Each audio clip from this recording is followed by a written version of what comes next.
Attention, qui que vous soyez, attention, cette fréquence est exclusivement réservée aux urgences. Sans blague. Et vous croyez que j'appelle pour commander une pizza?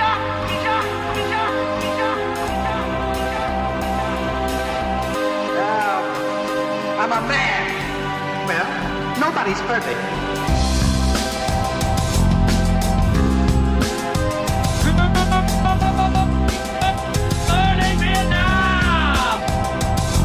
Je veux dire, j'ai l'impression d'aimer moins le cinéma qu'il y a un an. Uniquement parce que j'ai fait un film et que ce film a plu et comme ça. Alors je souhaite que mon second déplaise énormément et que ça me donne envie de faire du cinéma de nouveau.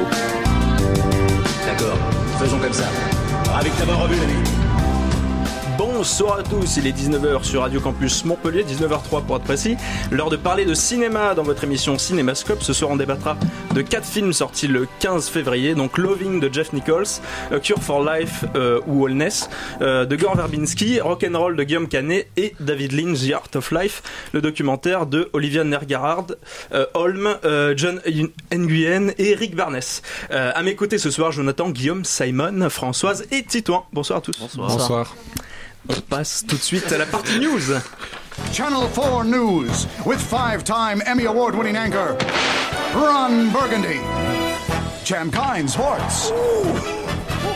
Alors première actualité, donc c'est le palmarès de la Berlinale qui est tombé donc le 18 février dernier. Donc le film hongrois On Body and Soul de Idiko Ayedi a reçu 4 prix, donc le prix du jury écuménique, le prix critique international, le prix du jury des lecteurs de Berlin Morgenspost et surtout l'Ours d'Or. Félicité donc le film du réalisateur franco-sénégalais Alain Gomis a reçu le grand prix du jury et l'Ours d'argent a été remis à l'actrice Kim Myehé pour le film On the Beach at Night Alone, pour le film du réalisateur qu'on aime tous ici, donc qui s'appelle Hong Sang-soo, bien sûr, dont on avait parlé de son dernier film, j'avais oublié le nom déjà. Yourself and Yours, qu'on avait adoré dans Cinémascope. L'Ours d'argent du meilleur acteur, c'est George Friedrich pour le film El Natch, et Aki Kaurismäki qui partait favori pour la compétition d'ailleurs, qui a eu juste l'Ours d'argent pour la mise en scène de son film L'autre côté de l'espoir. D'ailleurs, on a appris que Aki Kaurismäki, le réalisateur finlandais, donc avait pris sa retraite, donc à 59 ans. Voilà. Donc c'est les news. Qu'est-ce qu'il y a ? Tu me regardes bizarrement, Simon, c'est pour ça. C'est ça qui me regarde, tu vois. Non, tu m'as provoqué. Non. Donc voilà. Sexuelle. Voilà ce palmarès, donc étonnant parce que en fait le réalisateur donc avait commencé une trilogie en 2011. Donc avec le film Le Havre, il avait continué donc avec ce dernier film, L'autre côté de l'espoir. Donc ça sera une trilogie de 2 films, exceptionnel. Voilà, donc aucune réaction sur le palmarès de la Berlinale, j'ai l'impression. Dans l'actualité aussi, c'est le projet intriguant qui a retenu mon attention. Donc ça s'appelle Bangarang. C'est un projet qui a été lancé par l'acteur américain Dante Basco, donc surtout connu pour son rôle dans Hook, donc la revanche du capitaine Crochet, le film de Steven Spielberg en 91. Donc il jouait Rufio et en fait il a envie maintenant de faire un spin-off sur ce personnage. Donc le personnage qui était, si je vous le rappelle, le roi des enfants perdus. Et donc pour financer ce film, il a lancé un Kickstarter. Pour l'instant, il y a 40 000 $ de récoltés sur 30 000, donc ça a plutôt bien marché. Mais s'il arrive à 200 000 en 20 jours, là, il va faire un long métrage. Donc une réaction sur ce projet. Simon, je sais que tu en avais entendu parler. Oui, j'en ai entendu parler. Et alors Mais ce qui est étonnant d'ailleurs, c'est que Disney ne s'immisce pas là-dedans. Ouais, peut-être parce qu'ils savent que ça va pas rapporter beaucoup d'argent, c'est peut-être pour ça qu'ils spin-off sur Hook, franchement. Même pas sur le personnage. Bah non, ça serait pas un spin-off sinon. Non, mais c'est un acteur qui peut-être pas, enfin il a fait que ça, je pense. Ouais, il était enfant en plus, donc. Ouais, il a 41 ans maintenant. Non, il avait il avait une quinzaine d'années même. C'était il y a 25 ans. Ouais, c'est vrai. Voilà. C'est QFD. Ouais, je crois que c'est il veut raconter une histoire en fait sur l'arrivée de ce personnage. Avant l'arrivée de ce personnage. Ouais. Mais ça a l'air plutôt intéressant et j'ai envie de voir. Donc 200 000 $ seulement. Moi, je budget. Un peu, ouais, c'est ça. Ça me surprend parce que un film indépendant, donc avec une histoire à la Disney, quoi. Mais en plus, il y a des effets spéciaux un petit peu parce que les effets spéciaux, le monde 100 de 000 Peter Pan à 200 000 $, voilà. Ouais, ce sera l'ancienne. Curieux, mais en tout cas le court-métrage sera fait vu qu'il a été financé 30 000 juste pour un court-métrage et 200 000 pour le long-métrage. Mais à mon avis, il n'y a pas que 200 000, c'est 200 000 en plus d'une somme qu'il avait avant, j'imagine. J'espère pour lui. Aussi, on a appris samedi donc que Guillaume Canet, à l'affiche pour Rock'n'Roll, qu'on a tous vu ici, qui a prévu une suite au Petit Mouchoir. Donc le film sorti en 2010, c'est Valérie Bonneton qui l'a révélé donc ce samedi. Et alors, votre réaction, est-ce que vous avez impatience de voir ce film, Les Petits J'ai pas Mouchoirs? vu le premier. Oui, pour le clasher, je suis impatient. Ouais, il y a des fans des Petits Mouchoirs, Françoise? Non. Direct, t'as vu fan de Petits Mouchoirs, Françoise? C'est logique. Oui, j'avais bien aimé, moi. Quoi. Mais le 2, je sais pas si ça va apporter quelque chose ou pas. Il faut voir. Bah déjà le 1 il avait pas apporté grand chose.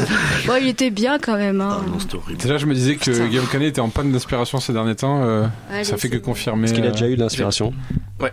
Ouais. D'ailleurs, moi je sujet qu'il a eu l'inspiration, donc calme-toi là. À ce sujet, Simon, t'avais pu rencontrer Guillaume Canet. T'avais pu rencontrer Guillaume Canet en début du mois. Oui. Et on écoutera d'ailleurs quelques passages avec de Jonathan, l'interview. d'ailleurs. Ouais, avec Jonathan. Oui. Non, merci de me citer. J'étais là. Hein. Non, c'est vrai, non, mais. Oui, parce qu'il venait pas pour Cinémascope, tu vois, donc on peut pas le citer. Ah, mais c'est important que tu sois là, et parce que Simon, j'allais parler de ta super intervention, donc à la fin de l'interview.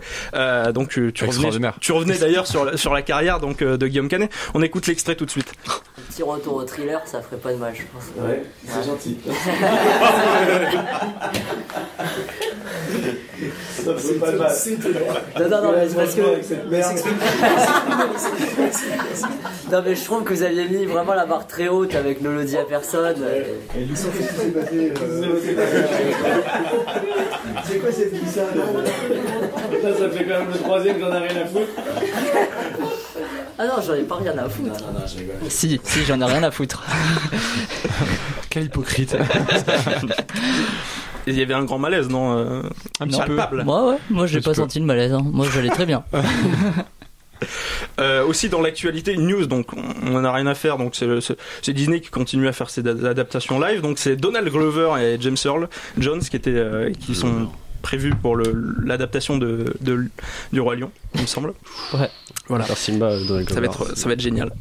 L'image de la semaine aussi, j'aimerais avoir votre réaction, c'était la bande-annonce donc du prochain film de Terrence Malick, donc Song to Song.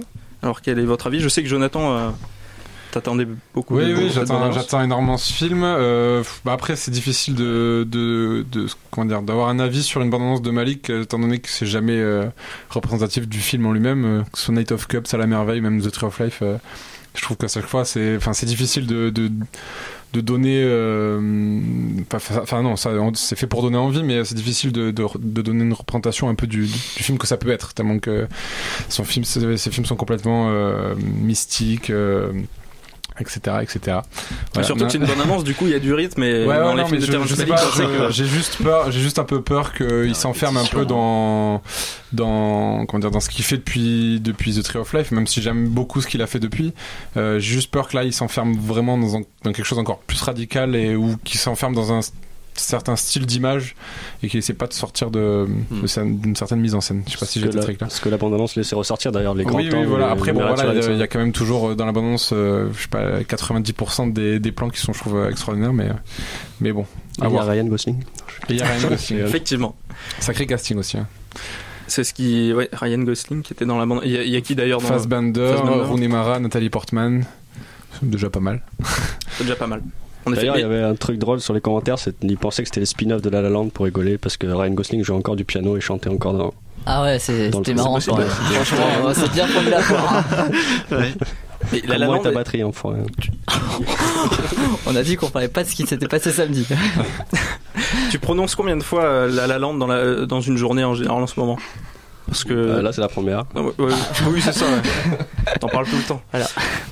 On va faire notre première pause musicale avec les Beatles, With a Little Help from My Friend. On écoute ça tout de suite.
L'inoubliable morceau With a Little Help for My Friend, immortalisé sur l'album Sgt. Pepper's and Lonely Hearts Club Band, sorti le 1er juin 67, un album qui a donné le ton lors du Summer of Love à San Francisco durant l'été de la même année, un rassemblement historique reconnu aujourd'hui comme l'apogée du mouvement hippie qui réunissait concerts gratuits, lectures de poèmes, théâtre de rue et autres happenings. En parallèle de cette contre-culture florissante sur la côte ouest des États-Unis, sur la côte est, le mois de juin 67 est aussi rentré dans les livres d'histoire comme le mois de l'arrêté Loving contre la Virginie, un arrêté majeur de la Cour suprême des États-Unis qui abroge une loi de la Virginie qui empêche l'union entre noirs et blancs. C'est le sujet du dernier film de Jeff Nichols, Loving. On écoute tout de suite la bande-annonce. I'm gonna build you a house. Right here. Our house.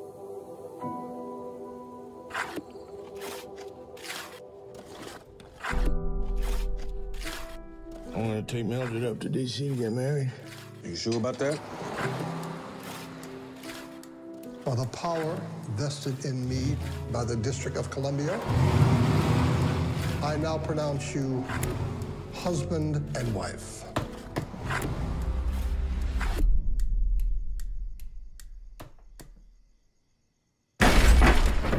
In here?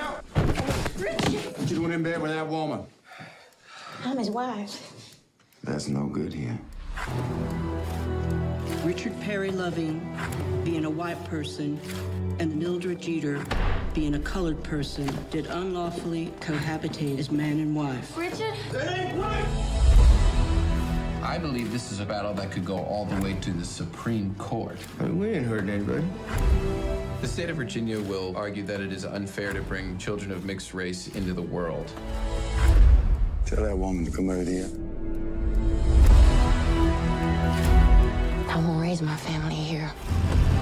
I don't care what they do to us. Get Peggy inside! I can take care of you. I know that. I can take care of you.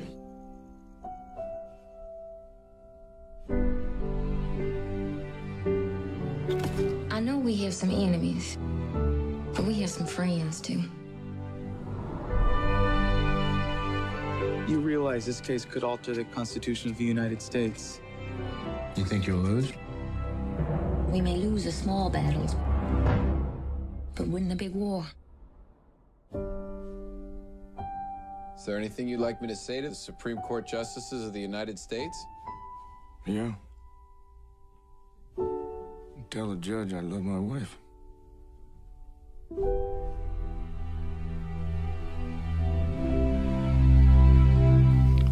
Loving, donc le dernier film de Jeff Nichols qui était en compétition au Festival de Cannes 2016.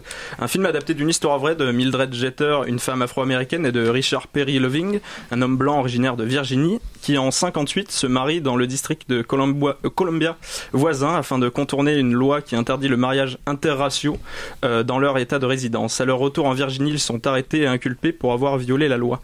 Donc dans ce film, on retrouve Joel Edgerton et Ross Nega notamment, avec Michael Shannon aussi qui fait une apparition, et Nick Kroll qui joue l'avocat. Donc qui veut commencer pour ce film? Jonathan? Ouais, je vais commencer.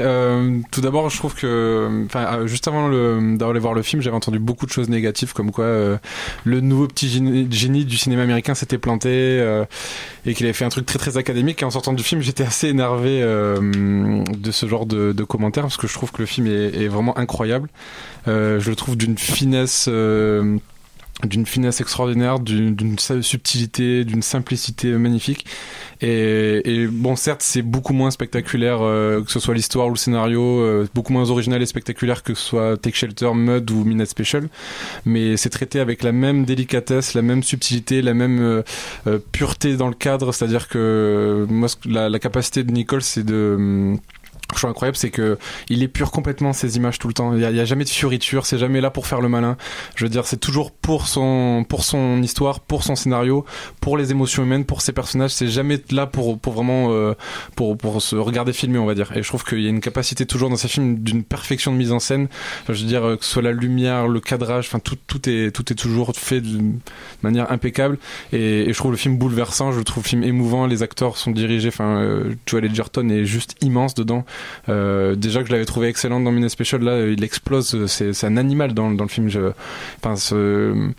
Son visage change au gré des évolutions de son personnage. Enfin, je veux dire, il y a tellement de subtilité partout dans le film que je trouve le film vraiment, vraiment incroyable de justesse, de beauté, de sincérité, voilà. Donc c'était la critique positive de Loving. Non, mais c'est vrai que je trouve ça dommage que, enfin, je comprends pas les critiques négatives. Vraiment, je trouve qu'au limite on attendait qu'il se plante ou tu vois ce que je veux dire. Et du coup, j'ai du mal à vraiment comprendre parce que je trouve vraiment le film. Enfin, je suis vraiment ravi pour moi qu'il ne soit pas planté, qu'il continue son sans faute parce que c'est un cinéaste absolument incroyable et extraordinaire. Mais comme tu en as parlé un petit peu, je trouve qu'il souffre quand même de cette comparaison avec les films qui ont été faits avant et peut-être qu'il y avait plus c'est pas la même ampleur. Après, quand tu fais un film de science-fiction avec un enfant avec des super pouvoirs, quand tu fais un film d'aventure avec McConaughey dans le bayou, ou que tu fais un film de catastrophe avec Michael Shannon, mais même Shotgun Stories j'avais trouvé non, mais je pense qu'il y a un peu moins d'ampleur, même si c'est un très bon film aussi, mais je trouve que là adapter une histoire vraie, enfin, je pense que même moi je le savais très bien qu'il allait pas avoir autant d'ampleur, autant d'originalité que dans le reste, mais je trouve que dans le traitement ça reste parfait, délicat, simple. Mais ça je te rejoins, je suis complètement d'accord. Enfin, je sais pas, je suis complètement enchanté par ce cinéaste. Personnellement, j'ai découvert Jeff Nichols avec ce film, donc tu vois, j'ai pas le problème de la comparaison. Quoi? Qu'est-ce qu'il y a? Qu'est-ce qui s'est passé? Tu viens de quelle planète? Qu'est-ce qu'il y a? Tu n'as jamais vu Midnight Special? J'ai vu aucun de ces films à part celui-ci. Non, j'ai beaucoup aimé. Je m'en vais de cette émission. Non, j'ai beaucoup aimé moi dans la façon de présenter les personnages. Je trouve qu'il est assez fort, notamment un moment, et ça c'est assez remarquable, c'est la façon dont il présente Bernie et Cohen, l'avocat qui devient sympathique en même pas une minute, alors qu'on le découvre quasiment vers la fin du film, et dans la direction des acteurs, on sent qu'il est vraiment impliqué dans ce film, et l'écriture est assez efficace.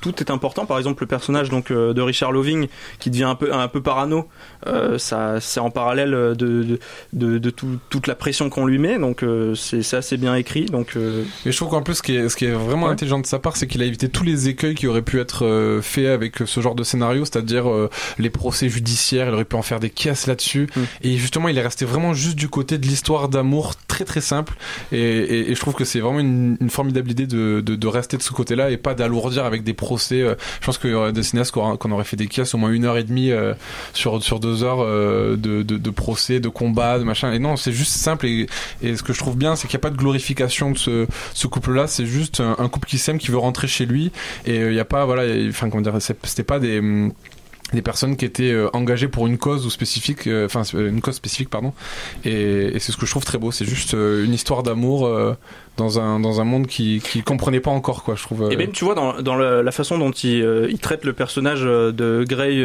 Willett, joué par Michael Shannon, qui est le personnage qui amène le côté médiatique de l'affaire, on le voit dans son côté humain. Enfin, il reste avec les personnages, c'est pas traité comme c'est toujours ça chez toujours Nicole, il y a toujours une profonde humanité dans ces personnages, dans n'importe quel film.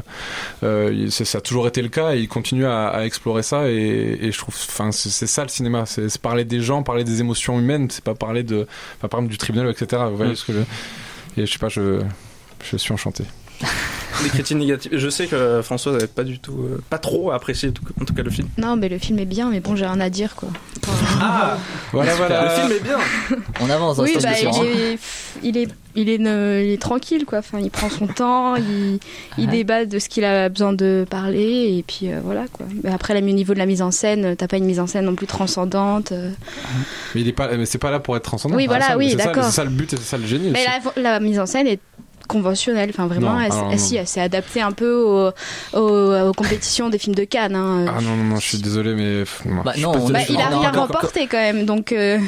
Excusez-moi, quand on regarde le palmarès, avec Ken Loach et son manichéisme pas possible en Palme d'Or, enfin je veux dire, il y a si j'avais eu, dans mon palmarès, il aurait minimum Grand Prix, je pense. Non, mais puis dans ton palmarès. Mais là, on parle du. Sûr, oui, bien sûr, mais je trouve le palmarès très mauvais, avec une compétition vraiment excellente. Sur l'affiche, il n'y a pas marqué notre Palme d'Or comme sur tous les films en compétition. Non, c'était Cinématiseur qui avait dit ça. Okay. C'était le seul d'ailleurs. Non, je trouve pas du tout. Le film est pas du tout académique. Un peu quand même. J'ai apprécié le film, mais là. Ouais, non, tu peux pas dire ça. Non, mais comment dire, c'est pas. Je veux dire, le film est pas original dans son traitement, je suis d'accord, mais c'est pas du tout académique. Enfin, je veux dire, des films académiques calibrés pour les Oscars, on en voit plein. Je pense que Fences, ce sera le cas, et d'autres films comme Lion, etc. Mais je trouve que là, voilà, c'est pas parce que c'est de la délicatesse, de la simplicité et de la pureté que c'est de l'académisme. Faut faire attention avec ces deux. Comment dire, l'accuser d'académisme, je trouve ça un peu facile, alors que c'est juste quelqu'un qui a voulu faire un film très très simple sur une histoire d'amour simple, et il a adapté toute sa mise en scène à travers cette histoire-là. Mais c'est le problème, de toute façon, quand tu fais quelque chose d'assez classique, on va tout de suite te dire que c'est académique finalement, alors que c'est pas forcément ça. Vous entendez quoi par académique? Académique, j'entends Francis. Moi je le trouve pas académique, donc moi je le trouvais classique mais pas académique. Bah oui, classique mais pas forcément académique. Oui, mais c'est pas aussi péjoratif académique, mais classique c'est pas non plus super. Enfin, c'est un film. Après, je suis moins dithyrambique que notre ami Jonathan. Par contre, c'est vrai qu'il poursuit vraiment son travail sur, comme tu disais, sur ses personnages et sur l'Amérique un peu rurale et tout qu'on voit pas souvent filmer. Il a abandonné les enfants. Pardon ? Il a abandonné les enfants. Bah ouais, mais il y en a toujours quand même. Il y en a toujours. D'ailleurs, je trouvais même que non mais ce film-là, c'est même c'est ça qui était bizarre. C'est au fur et à mesure, je m'en suis un peu plus rendu compte. C'est que c'est un peu un miroir de Midnight Special. Mais tu retrouves un peu la même musique. T'as une scène de course poursuite. Oui, c'est David Wingo toujours. Oui, non, mais on dirait qu'il lui a vraiment dit de continuer à faire ce qu'il avait déjà fait sur Midnight Special. T'as une scène de course poursuite dans la nuit entre guillemets avec les phares qui rappelle complètement l'introduction de Midnight Special. Et puis t'as un moment cette séquence où Michael Shannon regarde le couple Joel Edgerton Rufnega, et tu avais cette même scène où une troisième personne observait un couple dans Midnight Special, sauf que cette fois c'était Joel Edgerton qui observait Michael Shannon et Kristen Dunst. Tu vois, t'as des échos comme ça qui reviennent, et je trouvais ça amusant. C'est un métafilm ou pas? Ta gueule.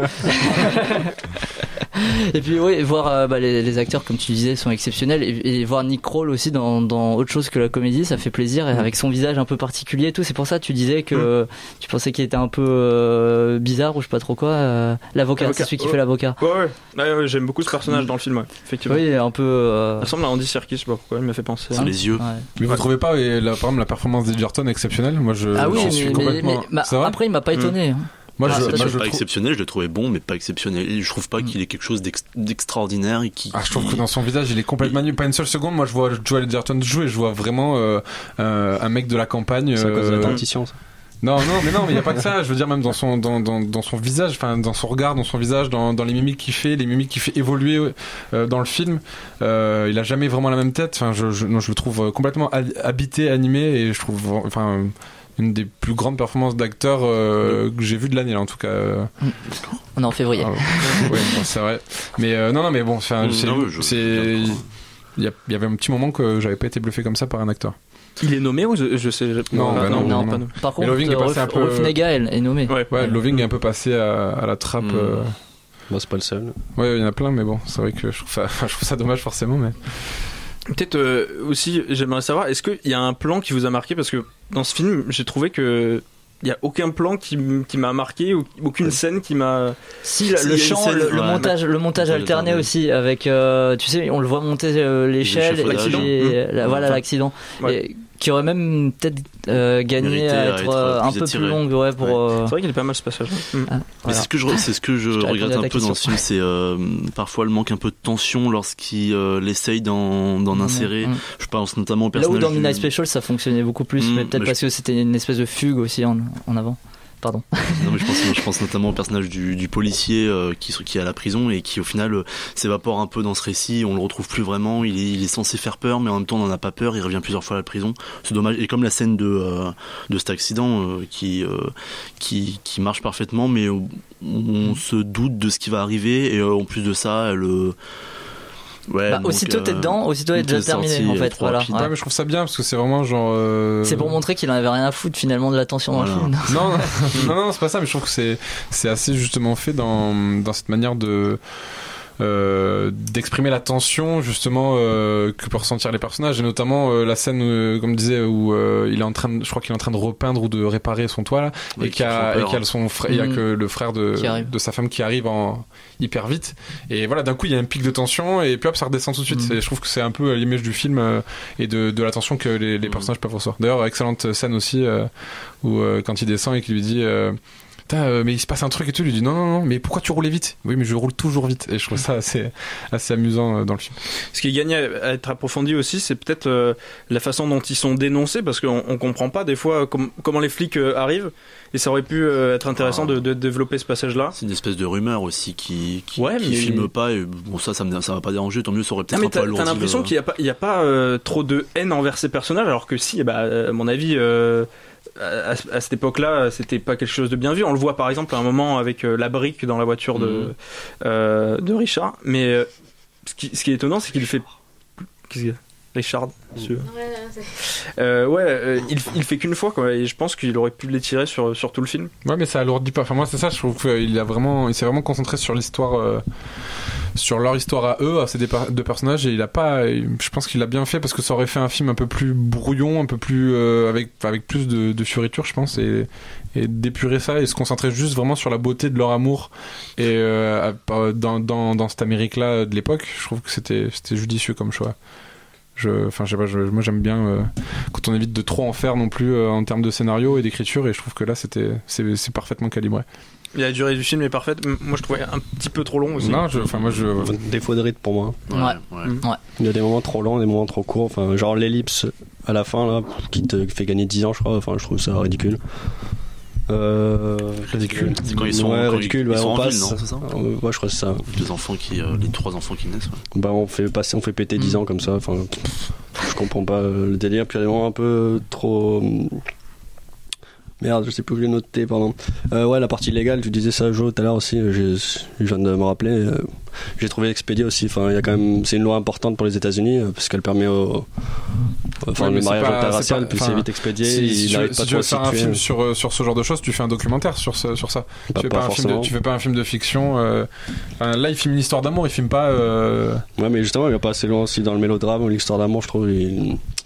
Il est dans un entre-deux un peu bâtard, et je trouve pas que. Je trouve qu'il y a quand même des vrais beaux moments de subtilité, des vrais beaux moments de délicatesse entre les deux personnages. L'un des premiers plans, la demande en mariage, enfin il y a plein de choses comme ça. Je suis d'accord, mais juste, je pense qu'il aurait mieux fait soit de choisir son camp avec le mélodrame et y aller à fond, soit le fait. C'est bon, excuse. Soit le fait de choisir la partie légale, puis la développer peut-être un peu plus, là, les trop bâclés, survoler à la fin. 2-3 trucs, puis ciao, ok, merci. Un avis assez mitigé du coup de l'équipe. On va passer.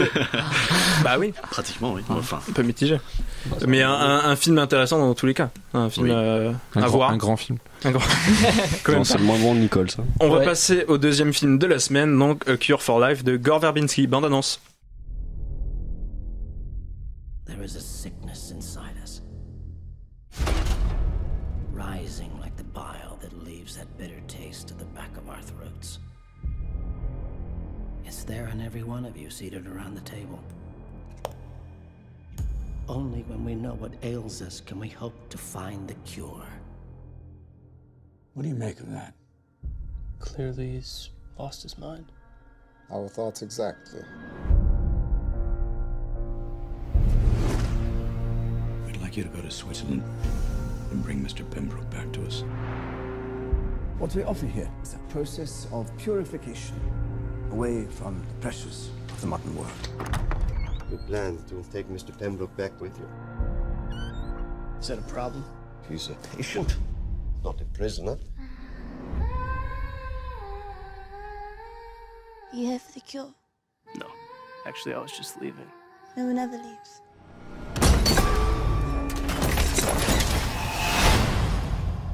Welcome back, Mr. Lockhart. Signs of concussion? Depleted immune system. I would like to recommend a treatment. Think of it as a cleansing of the mind as much as the body. Some patients experience visions. But rest assured, it's just the toxins leaving the system.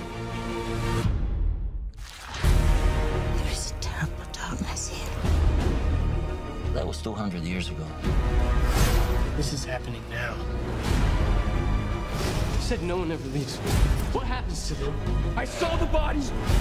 Listen to yourself. You're not a well man. You're trying to make me think I'm insane. What's happening to me? It's all part of the cure. There is no cure! Accept the diagnosis, then you will see.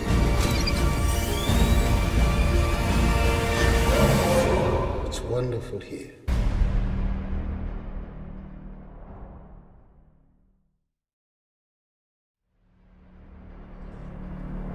Donc, A Cure for Life, le dernier film de Gore Verbinski, le réalisateur des 3 premiers Pirates des Caraïbes et qui n'avait pas réalisé de film depuis 2011 avec son Lone Ranger, il me semble. C'était un peu craché, je crois. Exactement, ouais, bah, c'est pour ça que je pense qu'il avait plus rien fait. Il avait juste produit. Il avait produit quoi? Il avait fait une production, mais je sais pas. Ouais. Oh. Non, c'est avant. C'est lui qui va faire le dernier Pirates des Caraïbes ou pas? Non. D'accord.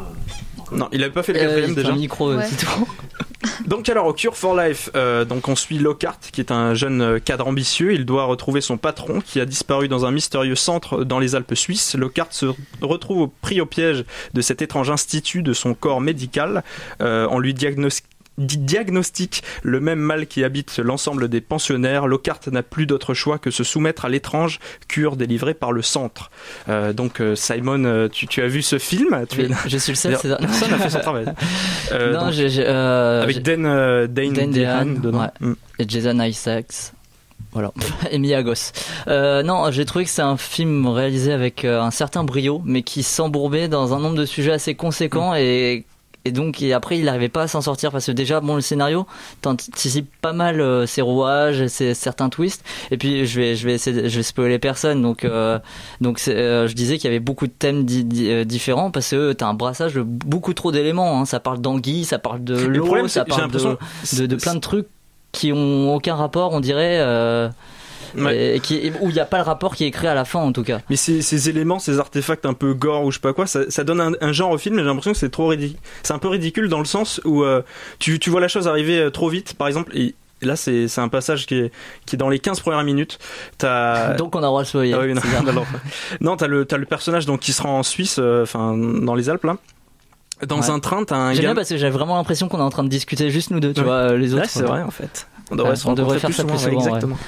Ouais. Dans le train, à côté de lui, tu vois, il y a un gamin qui est en train de dessiner donc sur la vitre et il dessine le diable et t'as une musique complètement avec plein de tensions à côté.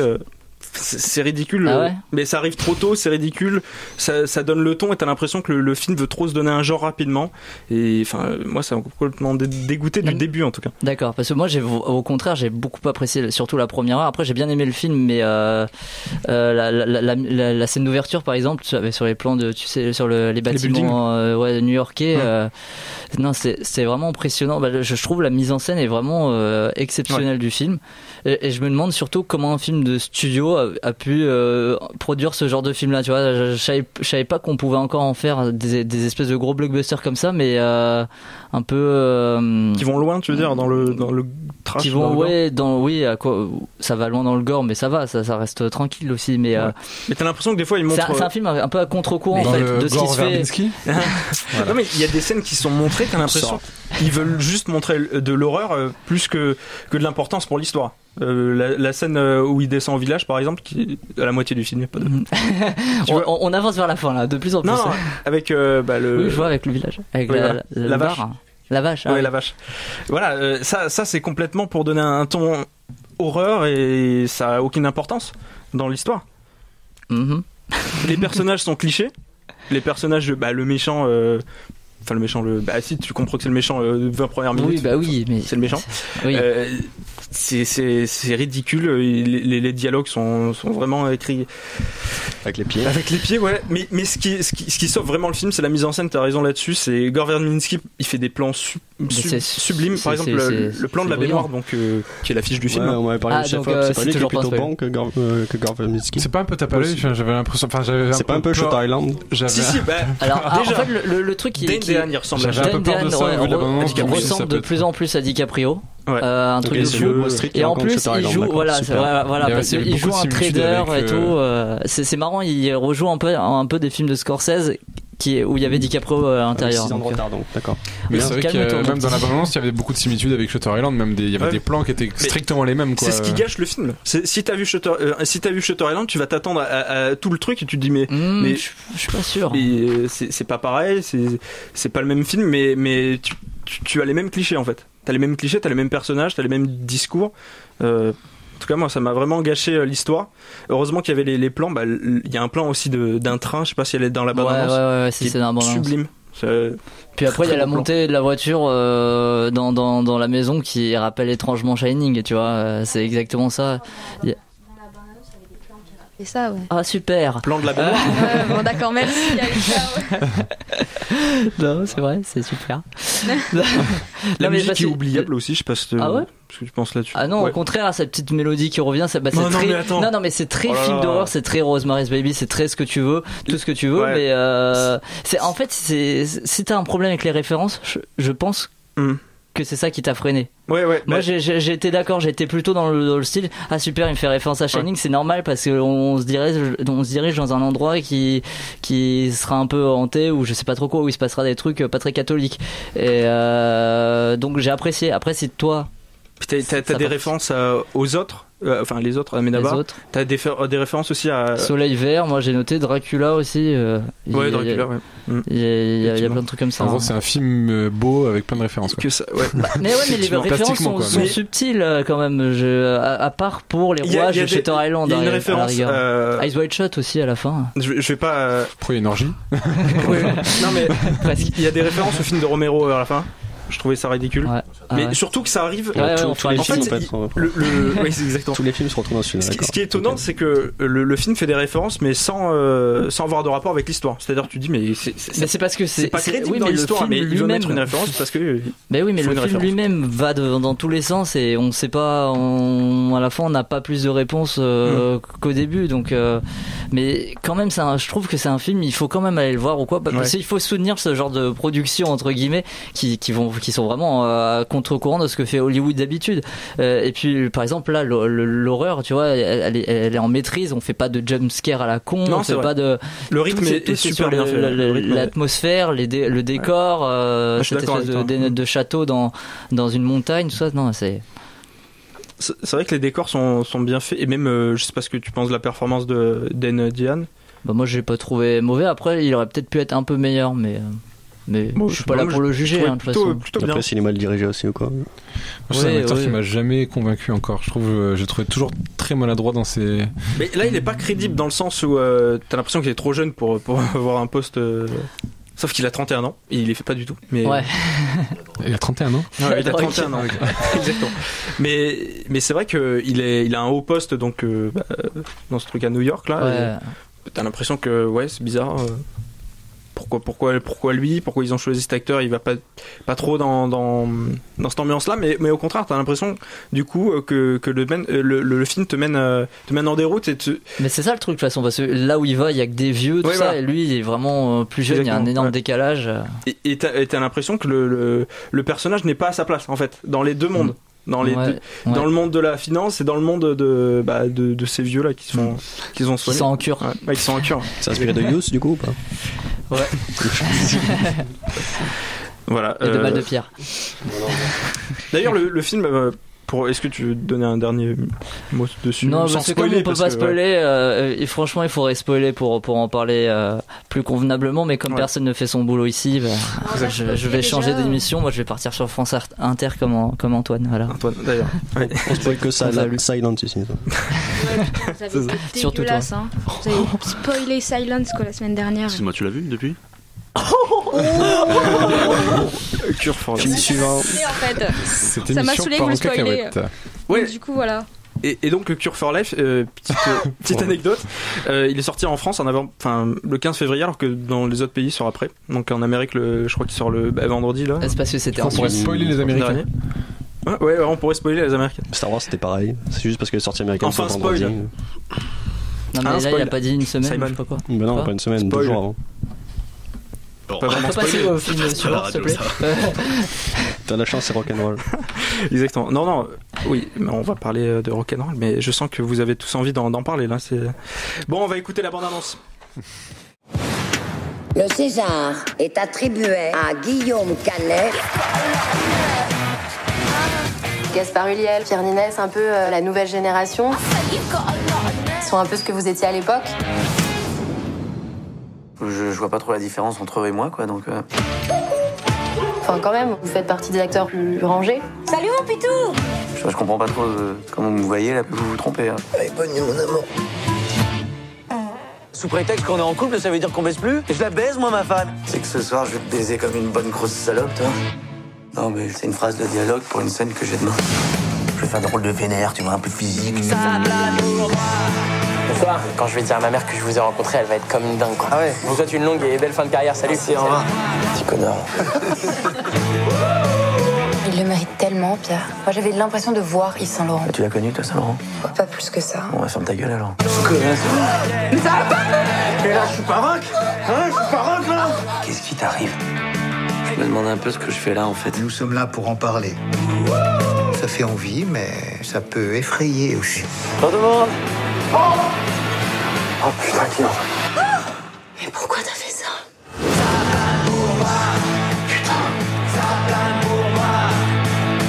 Je peux pas te regarder. Donc Rock'n'Roll, le film de Guillaume Canet tant attendu. Donc dans le film on retrouve Guillaume Canet, comédien de 43 ans, se remet en question le jour où sur un plateau de tournage, sa jeune partenaire à l'écran lui dit qu'il n'est plus un objet de désir pour les femmes de la jeune génération. La raison, sa vie familiale, bien arrangée avec Marion Cotillard, son fils Lucien, sa maison de campagne, sa passion pour les chevaux. Guillaume comprend qu'il faut tout faire pour changer cette image ringarde et vraiment plus sexy. Donc Simon et Jonathan ont pu réaliser l'interview. On va écouter donc les réactions de Guillaume. Mon petit Guillaume Canet, qu'est-ce qui t'a poussé à écrire ce scénario d'ailleurs? Alors l'idée première, c'est parti de plein de choses. D'abord, la première idée, c'est que je pense que déjà depuis très longtemps, effectivement, j'avais envie de faire un film sur l'image. J'avais envie de parler de l'image, de l'image que les gens peuvent avoir de nous. Quand je dis de nous, c'est pas moi et Marion forcément, c'est de nous. Parler de l'image que l'on a de soi-même, l'image que les gens ont de vous. Et ça m'intéressait de parler de cette société dans laquelle on évolue, qui est très recentrée sur elle-même, qui se regarde beaucoup, qui va même jusqu'à se prendre en photo. Le selfie, c'est quand même un phénomène assez parlant. Donc Jonathan, tu voulais réagir sur cette alors phrase? Non, parce que on va parler du film après, mais il a dit que c'était il a dit donc c'est une société qui est très recentrée sur elle-même, qui se regarde beaucoup. Alors qu'est-ce que Rock'n'Roll si ce n'est un film d'un homme en manque d'inspiration qui se regarde filmer et qui se filme pendant 2h08, qui filme son petit monde de bourgeois parisiens, ses petits problèmes d'ego parisiens, ses petits problèmes d'ego de réalisateur. Je trouve le film nauséabond au possible, complaisant, faussement dérisoire. Je trouve le film abominable, ringard. Je suis très énervé contre le film parce qu'on a beaucoup qui défendent la première partie que je trouve hyper complaisante. Enfin, c'est quelqu'un qui se filme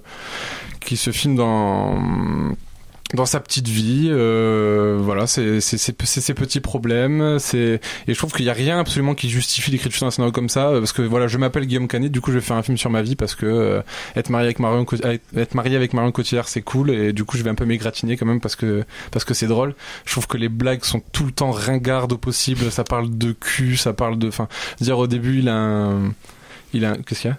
Non mais j'allais lancer le deuxième extrait. Ah après. Pardon, excusez-moi. Vas-y. Non mais tu parlais donc de l'écriture personnelle, mais il est pas le seul à avoir écrit le scénario et il explique pourquoi. Il y a un truc qui m'a été vraiment très très important pour moi dans l'apport de Philippe et de Rodolphe, c'est leur expérience à eux par rapport à ma notoriété. C'est-à-dire que des fois ils me racontaient des trucs eux qu'ils entendaient dans leur vie, de gens qui disaient ah ouais mais Canet tu le connais avec Cotillard, ah ouais mais bon je suis sûr qu'ils sont comme ça, et eux ils entendaient des trucs que nous on n'entend pas forcément de nous, mais des trucs hallucinants quoi. Et Rodolphe il m'a raconté des trucs de potes qui lui disent ah mais je suis sûr qu'il est comme ça, je suis sûr qu'il est comme ça. Et donc c'est intéressant parce que ça nous donne aussi des pistes sur comment les gens nous voient, quoi. Et du coup il y avait des petites pépites. Des petites pépites. Donc un film qui se regarde, comme tu disais, Titouan. Non, c'est marrant. Non, mais si tu disais là, il se regarde. Non, c'est qui a dit ça, j'ai entendu. Si. C'est toi. C'est toi. T'as dit qu'il se la racontait un peu. Oui, il se la racontait un peu, voilà. Oui, voilà. Ah, c'est tout. Non, mais merci. C'est constructif aujourd'hui. Réagir sur cet extrait. Donc pour cette comédie sur la vie de Guillaume, il y a logiquement Marion Cotillard, Guillaume Canet, bien sûr. Tout le monde s'en fout de la. Non. Surtout le samedi soir. Mais de toute façon, il y a Marion Cotillard, mais pas besoin de le dire. C'est placardé sur tous les arrêts de tram. Donc elle ramène un running guy avec son accent québécois dans le film. D'ailleurs, il nous a répondu sur. On en parlera après aussi. Sans c'est parce qu'elle était en train de tourner à ce moment-là le film de Xavier Dolan, et que quand on était en train d'écrire, et que c'est vrai que Marion, quand elle prépare ses rôles, je me suis retrouvé plein de fois dans des situations hallucinantes en fait, où c'est vrai qu'effectivement c'est une grande bosseuse, qu'elle s'implique énormément dans ce qu'elle fait, et que du coup il y a des moments où je l'ai retrouvé un jour quand même en train de jouer à la petite voiture majorette avec sa coach, en train de faire comme ça. C'est parce que c'était pour les R en anglais et ils travaillaient les. Je dis mais pourquoi la petite voiture, quoi? Vous pouvez aussi vous asseoir et faire sans forcément faire des courses de majorette, voilà. Et j'étais halluciné, et du coup il y a eu plein d'événements comme ça, ou alors des moments voilà, où effectivement quand on est acteur, même si on n'est pas impliqué à fond on ne devient pas le personnage, mais ça joue forcément un peu sur l'ambiance. C'est-à-dire que les périodes de Macbeth, c'est pas les moments où je me suis le plus fendu la gueule à la maison, quoi, vous voyez. Donc voilà, donc ça m'amusait de jouer, de tirer le trait un petit peu, et puis de se foutre la gueule de ça. Donc Très bien, merci Guillaume Canet pour cette interview, et merci Simon et Jonathan d'avoir fait le déplacement d'ailleurs. On le refera pas une deuxième fois. Non, j'ai quand même. Donc Jonathan, t'as commencé tout à l'heure, est-ce que quelqu'un veut réagir? Je sais que Françoise, tu as un peu apprécié le film. J'ai un peu apprécié le film. Un peu beaucoup même. Un peu trop pour. Non, ça va quand même. Hein. J'ai bien aimé. Qu'est-ce que je peux dire de plus? Ah oui, bon, alors j'ai noté plusieurs trucs. Au niveau des dialogues, j'ai trouvé que justement les dialogues étaient sympas, drôles. Je te vois effondré là, mais tu me saoules déjà. Jonathan. Oui, Jonathan, ouais. Moi j'ai beaucoup aimé les dialogues parce que en fait j'ai passé 2 heures à rire en fait. J'étais dans la salle puis j'ai ri beaucoup. Il y a des scènes vraiment hilarantes, genre c'est pas pour spoiler, mais celle de la fin quand il est dans le bureau de Alain et Yvan Attal et que t'as le dialogue de sourd avec la vitre et tout ça, je me suis bien éclatée devant. Le plus c'est Marion Cotillard et son accent, moi j'ai beaucoup apprécié, c'était drôle à voir. Après la promotion du film qui était vraiment Ah oui, il était partout. Ouais, ça c'était sympa avec les photos Instagram et tout. Mais c'est pas possible, tu peux pas dire bon, ça. Alors tu me laisses terminer, merci. Oh là là. Ensuite, voilà la promo qui était. Moi, je me suis marrée en fait en voyant les photos. En voyant la promo, d'ailleurs, j'ai critiqué la promo parce que j'ai bien aimé justement. Ils ont envoyé soi-disant des vraies photos et tout. Oui, mais ça c'était drôle. J'ai rien dit moi. Qui dormait dans le train, c'est ça, à un moment. Après, la musique. Les musiques que j'ai trouvées sympas aussi, avec les petites références à la Boom et puis. C'est Yodelis, non, qui a fait. Ouais, Yodelis qui a fait la BO des films, et après t'as les références. Il y a plusieurs films. Les références à la Boom, t'as les références aussi avec Céline Dion, genre la scène, ça c'était drôle aussi. Enfin bon, voilà. J'ai un humour caca boudin, mais bon voilà, bref. Je préfère Lambert Wilson, tu vois, dans le genre. Oui, c'est vrai. Et après, par contre, j'ai des points négatifs également, donc voilà. Il n'y a pas que du bon. J'ai noté un manque de rythme qui est parfois notable avec par exemple la scène de Johnny Hallyday. C'était sympa mais sans plus. Attends, c'est la meilleure. Il a quand même allumé le feu. Hein. Ah ouais. Oui, voilà. Mais bon, moi, c'est le truc qui m'a fait le plus rire, mais dans le sens où c'était ridicule. En fait, la majeure partie du film, j'ai rigolé parce que c'était ridicule les scènes. Mais là, ça, en tout cas, Johnny Hallyday qui se casse la gueule dans un escalier, fantastique. Non mais le problème avec ce film, c'est complètement ringard. Non, mais voilà, non. J'ai pas terminé. Merci. Ensuite. Pas un peu moins fort, s'il te plaît. Pardon, mais vous m'énervez là. Un peu moins fort. Vous me saoulez parce que moi, le film, il est pas acheté. Il y a pas tout acheté non plus. Hein. Ça reste ton avis, hein. Bah, on va parler de Loving, alors on va revenir dessus, tu vas voir. Ça va régler des comptes à la sortie, là. Voilà. Après, au niveau, la mise en scène, par exemple, elle est tout à fait simpliste, donc ça, on n'a rien à noter, rien à valoir dessus ou quoi. Et après, non, moi je l'ai trouvé sympa. Je me suis bien marrée devant. Si t'as un coup de déprime, tu vas voir ça et puis c'est bon, t'es content. Hein. Enfin, non, mais c'est vrai. Dis sur ce ton-là, tu vois, j'ai pas trop envie. Non, mais. Tu y vas et tu te. et tu te prends la fais poire. Ton avis, Okay, voilà, merde. Non, mais le problème du film, c'est que, comme le disait Jonathan, c'est qu'il y a beaucoup de choses ringards. Et dans ces 35 premières minutes, je sais que tu veux pas les défendre, comme tu l'as dit, mais il arrive à tenir un peu sur un fil, tu vois, un fil qui bouge beaucoup, un fil d'équilibre. Et à un moment, il tombe du fil, mais il remonte jamais, et c'est la dégringolade. C'est et pendant 1h30, voilà, mais c'est à partir de ce moment-là en plus. C'est à partir de Kev Adams. Mais Kev Adams, c'était avant. Ah bon? Ouais, tu vois. Donc en fait t'as apprécié que les 10 premières minutes.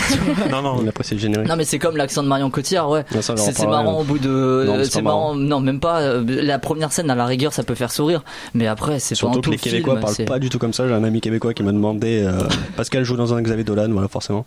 Le film en fait se passe il y a 2 ans finalement. C'est d'ailleurs le moment où il était nommé au César aussi. Guillaume Canet, voilà. Donc c'est pour ça se passe pas maintenant. Mais moi c'était sympa. Moi j'ai trouvé ça sympa qu'on ait la mise en abîme quand il rentre de la cérémonie et que t'as Marion Cotillard qui arrive avec son César et qui le fout sous la table. Moi j'ai trouvé ça drôle parce que tu le vois pas, t'as pas l'habitude de voir ça, donc du coup c'est drôle.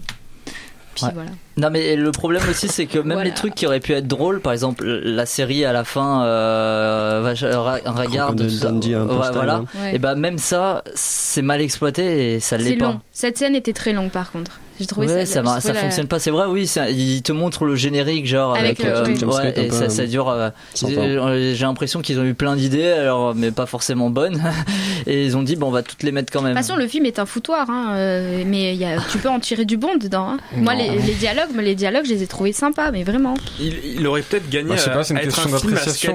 Ouais, non, je sais que c'est pas un film à sketch. Non, pas de film à sketch, j'en ai marre. Non mais après c'est une question d'appréciation, mais je suis consterné par ce film là. Je trouve qu'il y a aucune des blagues qui a marché, sur moi notamment. Je trouve ça ringard au possible. Parce que t'as pas d'humour. Non, c'est sûrement ça. On m'a reproché de pas avoir d'humour déjà. Non mais par rapport à ça, non, je trouve ça ringard. Il y a aucune subtilité de l'humour. C'est malaisant aussi. La scène de sexe avec Marion Cotillard, par exemple. Non mais il y a ça. Je veux dire, il y a un moment où il fait de l'humour sur Guillaume Canet qui pète au lit, Guillaume Canet qui a sa copine qui parle québécois parce qu'elle est connue, parce qu'on l'appelle Monsieur Cotillard. Il y a que des trucs qui sont recentrés sur lui-même. Je veux dire, au début il a mal aux couilles, voilà, c'est ringard, c'est vulgaire. Ça aussi, il a mal aux couilles. Non mais c'est ça. Le film il commence, il a mal au couilles, il va voir je sais plus, ouais, voilà. Et c'est que de l'humour là-dessus, c'est de l'humour qu'on a vu 20 fois. Je trouve ça consternant. Kev Adams, il joue mal sur sa seule minute d'apparition et en plus il est quatrième sur l'affiche.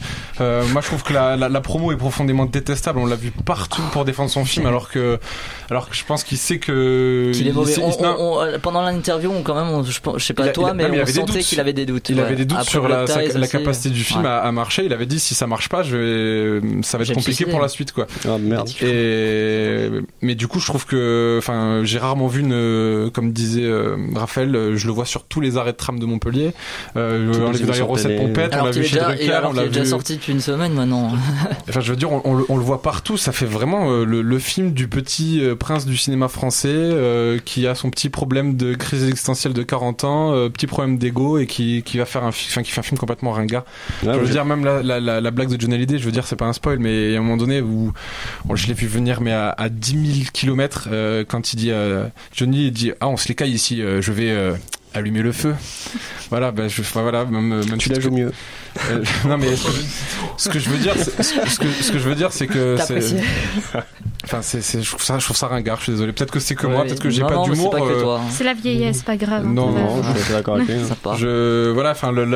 La comédie française se complaît dans la médiocrité depuis des années. Il y a que de rares exceptions comme La Loi de la Jungle, je trouve. Et non, je suis pas spécialement d'accord avec ça, mais bon, après on va pas repartir. La Loi de la Jungle quand même. Mais après ça a but d'être populaire. Tu vois. Mais on peut faire de très bonnes comédies populaires. Tu compares avec Maloute. Intouchable, j'aime beaucoup ce film. J'aime beaucoup Intouchable, qui est un film ultra populaire, très très drôle, qui dit beaucoup sur la société d'aujourd'hui, sur les différences entre les classes sociales, qui je trouvais beaucoup plus fin que Rock'n'Roll, qui est une farce complètement amère et vomitive. Voilà. Il y a une série française justement qui retrouve un peu les agents de ciné et tout, ça s'appelle 10%. C'est avec Camille Cotin, pardon. Et c'est sympa. Je note, merci. Ça, franchement, c'est cool par contre. Note pour pas regarder, hein, bien sûr. Non, mais j'espère que tu vas regarder, que ça te fera un autre avis du cinéma. Oui, 10% français, c'est par rapport au salaire des agents, c'est ça? Des agents, ouais, c'est ça. Et c'est pas Cédric Lapiche. Non, mais c'est pas que c'est pas le cinéma français, c'est la comédie française que je. Voilà, ça c'est une comédie française aussi. Pas d'accord avec toi. Puisqu'on parle de série, je voulais faire le rapprochement avec Platane, je sais pas si vous l'avez vu, d'Éric Judor.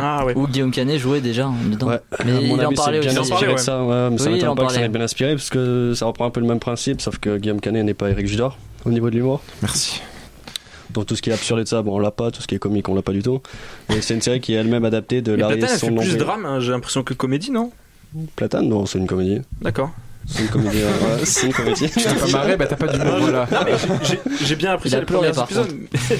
J'ai pas ri. Ah, bon, d'accord. Mais j'aime bien. Mais non, mais tu peux ne pas rire aussi, hein. Mais j'ai pas ri tous les épisodes, mais je trouvais ça intéressant. Du coup, qui est elle-même une série adaptée de celle de Larry David, Larry et son nombril. Et je trouvais que ça se rapprochait un peu de ça, là, où on parle de soi-même, etc. Ouais, c'est Guillaume et son nombril, là. Louis C.K. Non, mais il en parlait aussi, d'ailleurs. Ouais. Et puis au niveau de la mise en scène aussi, je sais pas si ça vous a gêné, le faux côté documentaire et la caméra qui bouge, là c'est chiant chaque film. Ouais, c'est ce qu'il disait, il voulait faire un docu-fiction. Donc il fasse d'abord un film, après on verra pour le docu-fiction, parce que c'est affligeant.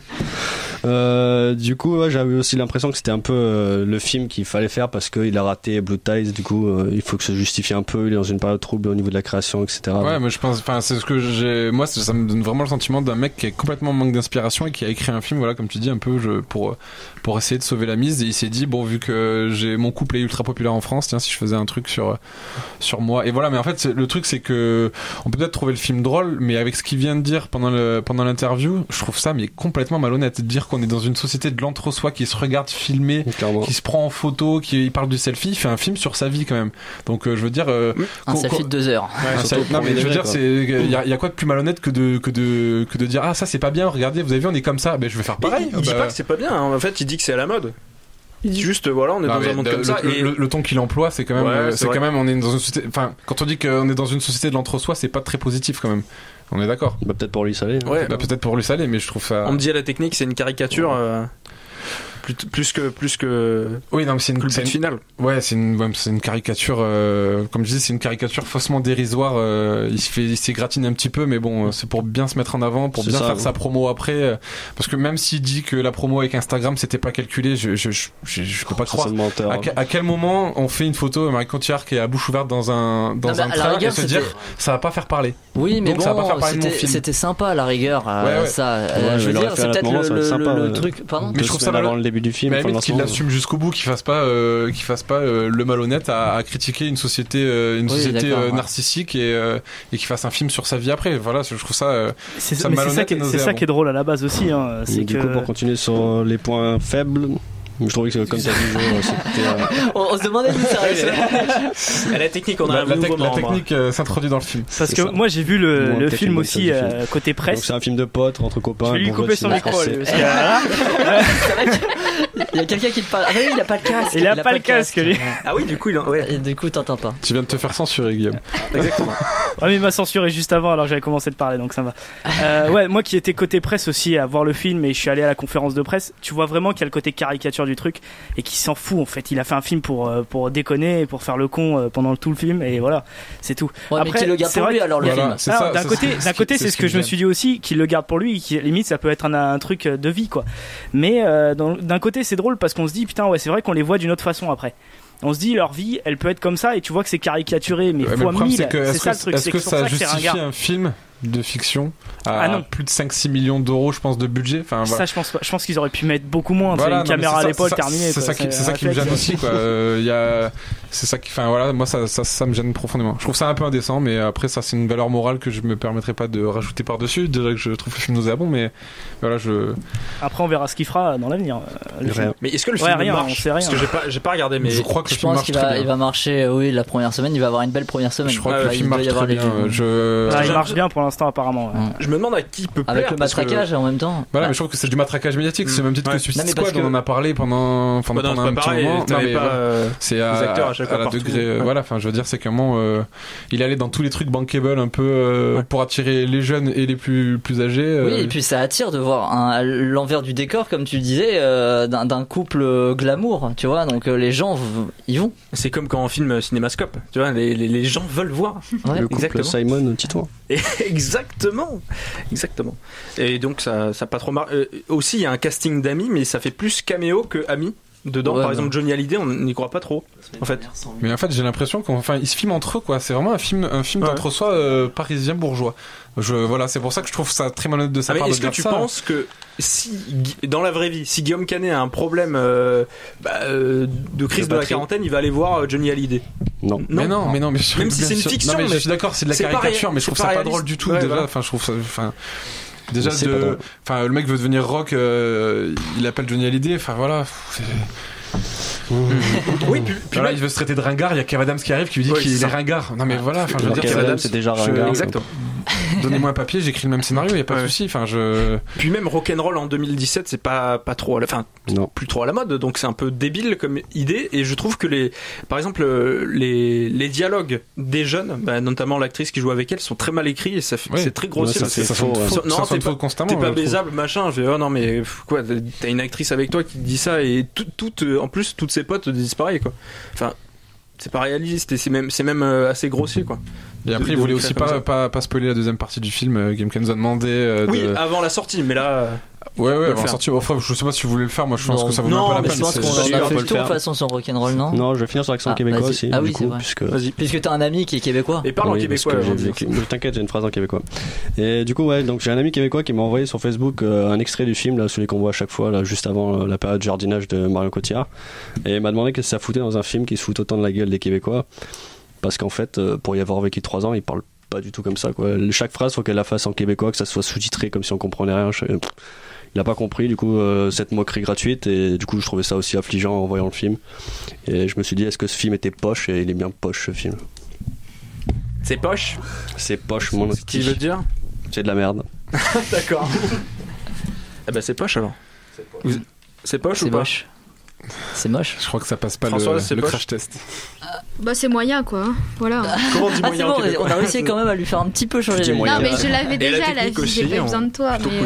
C'est ce qu'elle disait. T'es un peu énervé ce soir, hein? T'es sur la défensive. Mais parce que vous êtes tout le temps en train de déglinguer tous les films, oui. Loving, excuse-moi, je l'ai pas déglingué, je l'ai encensé.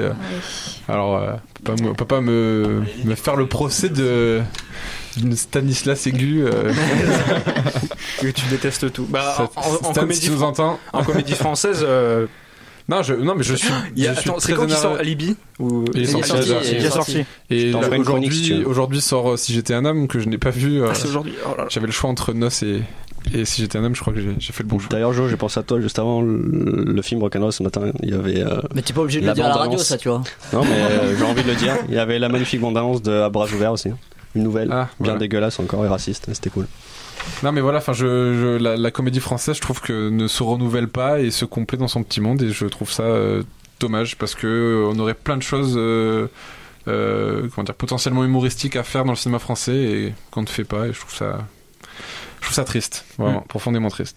Surtout qu'on a appris il y a peu, je crois, que Qu'est-ce qu'on a fait au bon Dieu aura une suite. Avec un Indien, c'est ça? Alors ça, j'ai pas. Un truc comme ça. J'ai dit ça pour bien blaguer, mais. N'importe quoi. Un dernier mot sur Rock'n'Roll, peut-être pas? C'est poche. Non, c'est poche. Sans commentaire. Personne. Bon, on va passer au dernier film de la soirée, donc David Lynch, The Art of Life. Bonne annonce.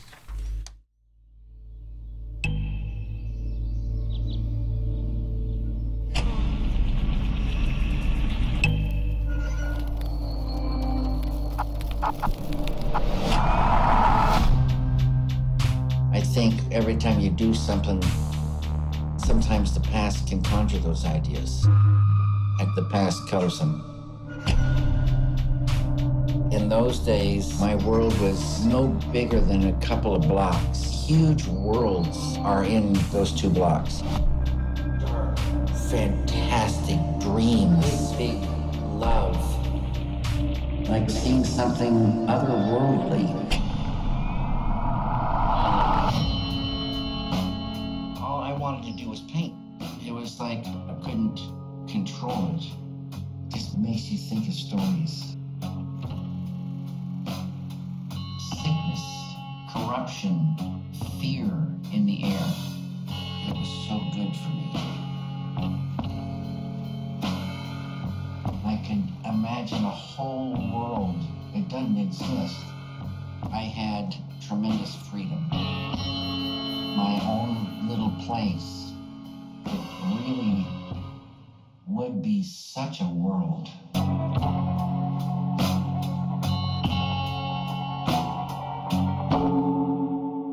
Oui, c'était court, mais je sais pas, la bande-annonce c'est un problème. C'est de ma faute, je ferai mieux la prochaine fois. Donc c'est un portrait inédit de l'un des plus grands cinéastes et des plus énigmatiques de sa génération, de son enfance idyllique dans une petite ville d'Amérique, aux rues sombres de Philadelphie. David Lynch nous entraîne dans un voyage intime rythmé par le récit hypnotique qu'il fait de ses jeunes années. En associant les œuvres plastiques et musicales de David Lynch à ses expériences marquantes, le film lève le voile sur les zones inexplorées d'un univers de création totale. Donc Simon, tu as pu voir ce film en compagnie de Guillaume. Très bonne compagnie. Donc.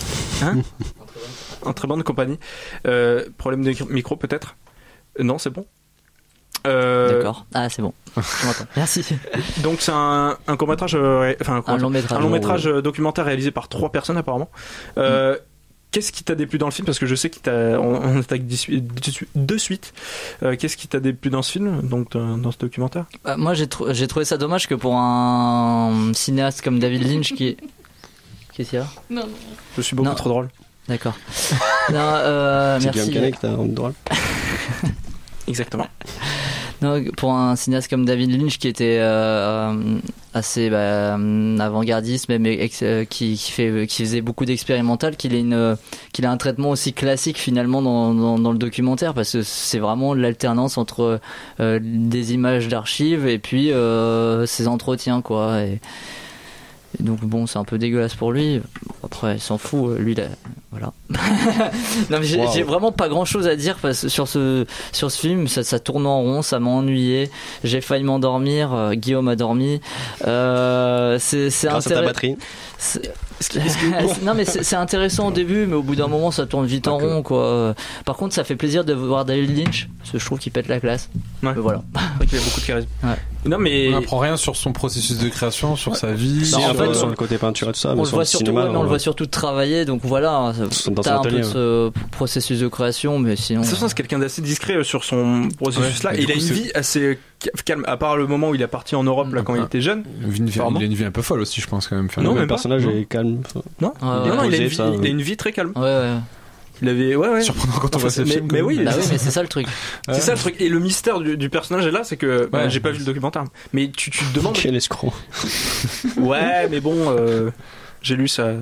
Fabio. Ses entretiens, ça. Ouais, c'est entretien. Mais c'est assez étonnant du coup de voir d'où il sort ça. Bien sûr. Non, mais et Guillaume, du coup, ton avis dessus? J'ai dormi 5 minutes, ouais, il est fou lui. T'as dormi 5 minutes, c'est tout? Ouais, j'ai chronométré. Moi j'ai chronométré. Tu l'as dit avant, donc c'est toi qui as raison. Toi aussi t'as dormi un peu? Non, j'ai pas dormi. T'as flanché? Non. Vous avez couché ensemble, c'est bon, d'accord. À cause d'une batterie, tu vois. Non, j'ai pas dormi avec lui. J'étais en meilleure compagnie. Du coup, il est obligé de le dire après, tu vois, le gars il faut qu'il montre, ouais, tu vois, moi j'étais On parle de David Lynch. Bah oui. Ouais, de David Lynch, j'étais en meilleure compagnie. C'est n'importe quoi, hein. C'est de pire en pire. Du coup, je trouvais quand même que c'était pas un film comme marquant. Dynamique. Non, il est très ennuyeux. Je trouvais que c'était intéressant cependant de se tourner dans la vie d'un personnage comme David Lynch, du coup, qu'on pourrait considérer comme quelqu'un d'assez fantasque ou quoi que ce soit, et au final qui se révèle assez calme, assez posé. Donc on le voit par exemple faire des peintures dans son atelier avec son fils, je crois. Non, sa fille Lula, elle s'appelle comme son film, quoi. C'est Laure et Lula, voilà. Bien vu. Du coup, sa fille, qui peint tranquillement, donc ça c'était assez intéressant. Le choix musical aussi, qui était toutes des musiques de Lynch, je pense, sans me tromper. C'était assez judicieux aussi de ce point de vue-là. De le voir absorbé par son travail, qui parlait un peu de cinéma sur la fin aussi. Sur Eraserhead. Ouais. Donc ça aussi c'était Parce cool. qu'il parle pas beaucoup de cinéma, non? Non, il parle c'est essentiellement sur la peinture. En fait, c'est vraiment sa première partie de carrière, c'est son enfance jusqu'à Eraserhead en gros. C'est ça, et c'est dommage parce qu'on a l'impression que le film pourrait continuer en fait. Il nous stoppe là alors qu'on voudrait en savoir plus aussi parce qu'il est davantage connu comme cinéaste que comme musicien. En fait, on peut penser dans un premier temps que ça va être intéressant de voir l'autre partie de carrière de David Lynch, mais finalement, ce qu'on veut, ça serait avoir ces processus de création pour des films comme Mulholland Drive, comme Lost Highway, non je déconne, comme Twin Peaks, voilà. Et du coup, c'est un documentaire très académique, plan-plan, ennuyeux donc. Pire que Gimme Danger dans le classicisme même. Ah ouais, clairement. C'est chronologique à mort, images d'archives, voix off, etc. Ouais. Et du coup, on n'apprend pas grand-chose sur Lynch. Je sais même pas si les réalisateurs ont appris grand-chose sur leur sujet. On dirait qu'ils s'en foutent. Et du coup, ça reste quand même un homme mystérieux, mais dans le mauvais sens, où en fait, on n'apprend vraiment rien. Il n'avait pas envie de se livrer, puis ça se voit d'entrée. Tu dégaines ce soir aussi, hein? C'est ennuyeux. Non, moi je suis gentil. Mais c'est étonnant. Il parle pas du tout des références de Lynch ou ses inspirations, non? C'est juste sa vie. Ouais, non, c'est juste lui qui s'exprime sur lui-même. Voilà. Comme ça, l'auditeur comprend mieux le film, parce qu'il ne l'a pas vu. Non, c'est une voix off de lui qui parle, qui s'exprime vite fait, mais c'est pas transcendant. Enfin, je pense que t'as plus appris en lisant sa biographie ou les entretiens, les rares entretiens qu'il a donnés, qu'en voyant le film. Très bien. Bon, c'était rapide pour ce dernier film de la soirée. On va passer à un quiz. Allez voir Loving. Allez voir Loving. Oui. Je le passe de deux parce que. Je vais faire assez bref, mais quel film vous conseillez du coup cette semaine? The Cure for Life. Loving, Cure for Life. Loving sans Loving pour ma part. Vous ne direz rien.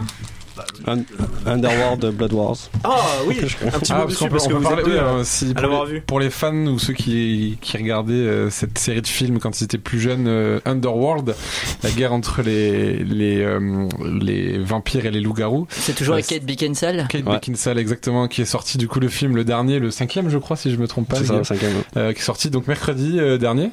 Que j'ai vu tout à l'heure, qui est voilà, c'est un AV monstrueux. Il y avait longtemps que j'avais pas vu des scènes d'action aussi peu épiques, aussi mal filmées, avec des acteurs qui jouent aussi mal. Non, c'est si vous voulez aller voir au cinéma, n'y allez pas. Voilà, c'est le meilleur conseil que je pourrais vous donner. Si on offre la place, on peut encore. Non, mais non, c'est un peu affligeant. Voilà, ce petit mot de la fin. Sans intérêt. Sans intérêt totalement. Eh bien, très bien. Ça fait un 5e film. Exactement. On aurait dû le mettre à celui qui avait perdu le quiz la semaine dernière. Ça aurait été toi, du coup. Il y a quoi... Merde, c'est vrai. Non mais il y a quoi qui cette semaine de si j'étais un homme là. Si j'étais un homme. Voilà. On en parle la semaine. Ceux qui perdent, parce que c'est un. Je vais pas voir ça, moi. Ça m'a les titans, vous allez voir aussi. Si, attends, tu vas le voir. Ah non, nous on fait les questions. Si vous le payez, j'y vais. Très bien. On passe à la partie quiz. Quel est ce savant, messieurs? Oui, savant de Marseille. Est-ce que Steve est-il prêt? Je vais répéter la question. Oui, non. Oui.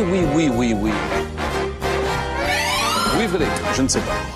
Quel est le prénom de Miu? Le quiz d'Antoine Esselman. Les équipes ce soir, Raphaël, Jonathan contre Guillaume qui remet sa couronne en jeu et Françoise.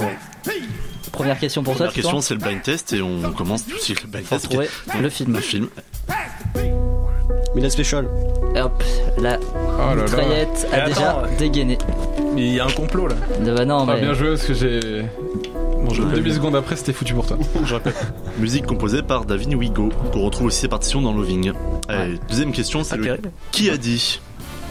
Ils m'ont demandé de venir pour une journée, mais ça ne collait pas avec mon planning. Et puis franchement, est-ce qu'on a besoin d'un journaliste dans Justice League? Le spectateur veut voir Flash, Aquaman, Wonder Woman, Green Lantern. On attend leur apparition à l'écran depuis 35 ans. Qu'est-ce qu'ils faisaient pendant ce temps-là? DC Comics. Marvel leur botte le cul. C'est le geek qui sommeille en moi, celui qui a une collection de comics qui veut les voir apparaître à l'écran. Qui a dit ça? Ben Affleck. Nicolas Cage? Non. Alors je redis le début, ils m'ont demandé de venir pour une journée, mais ça ne collait pas avec mon planning. Et il a parlé d'un journaliste dans Justice League. Journaliste. Non, j'allais dire Robert Downey Jr.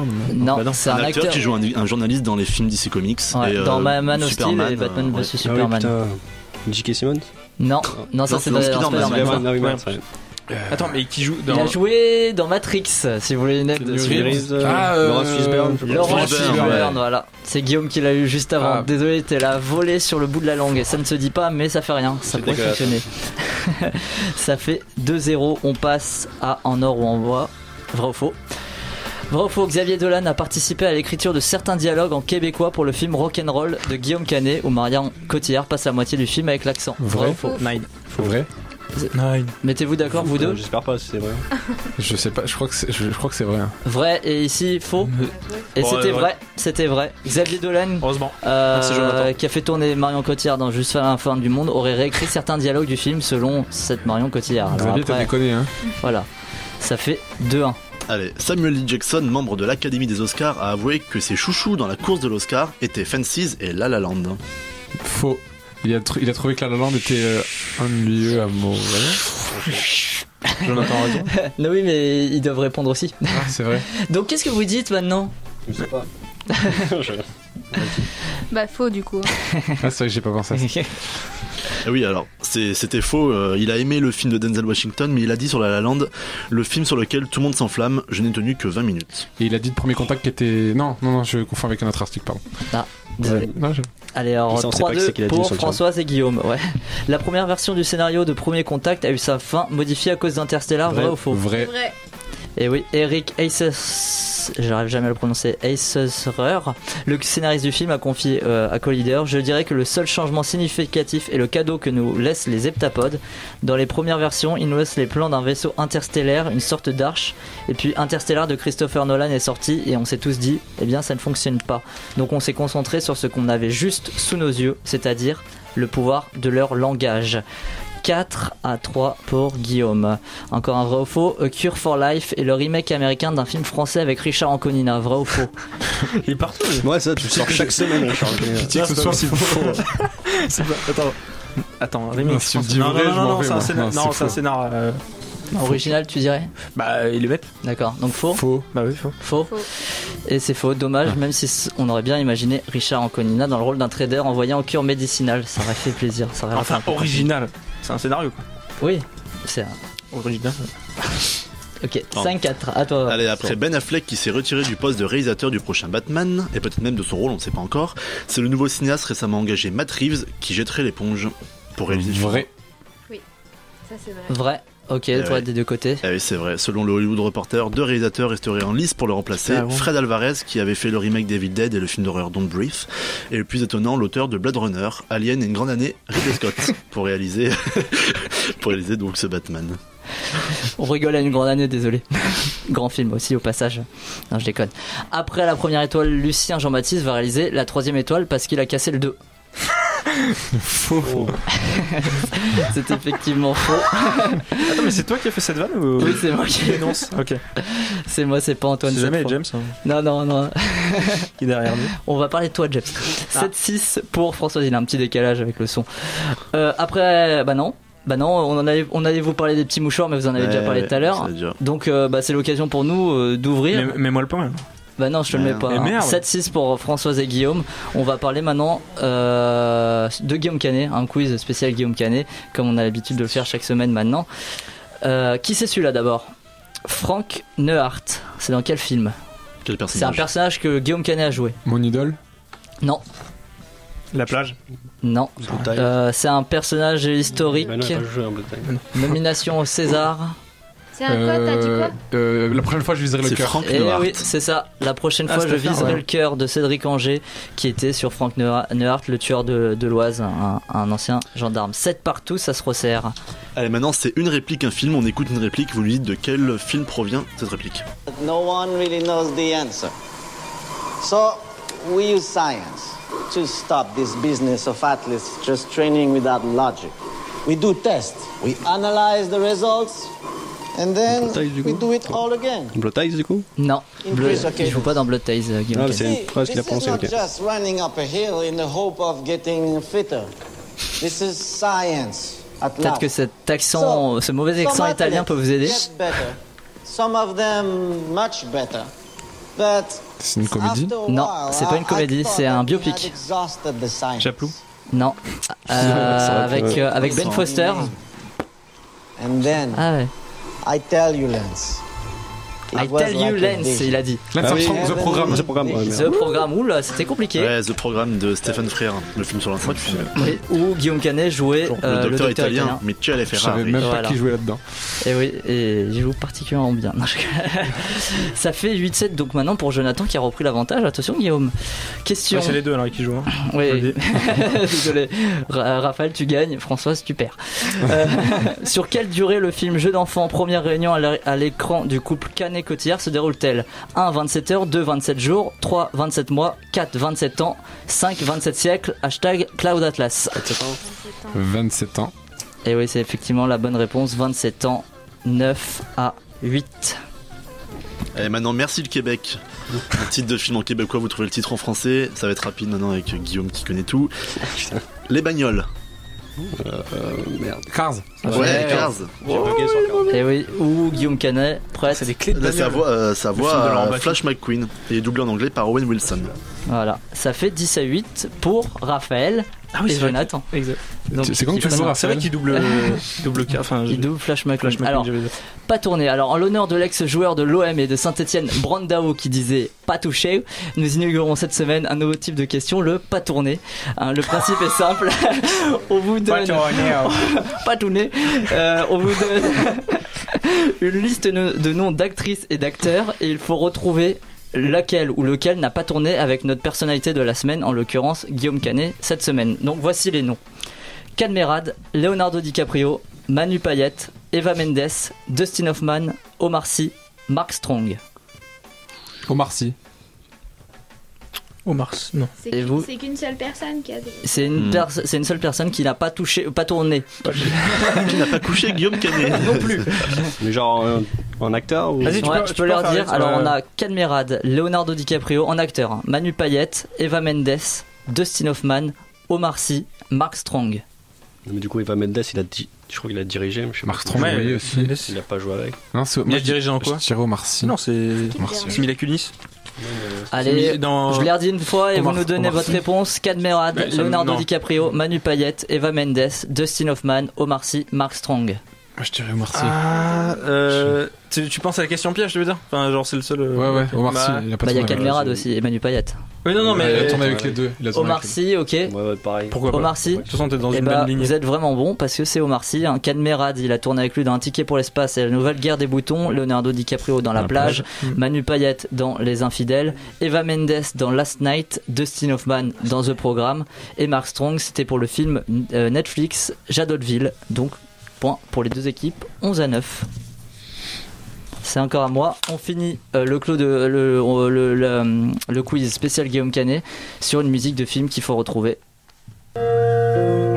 Petit mouchoir. Non. Ne le dis à personne? Eh bien oui, bien sûr.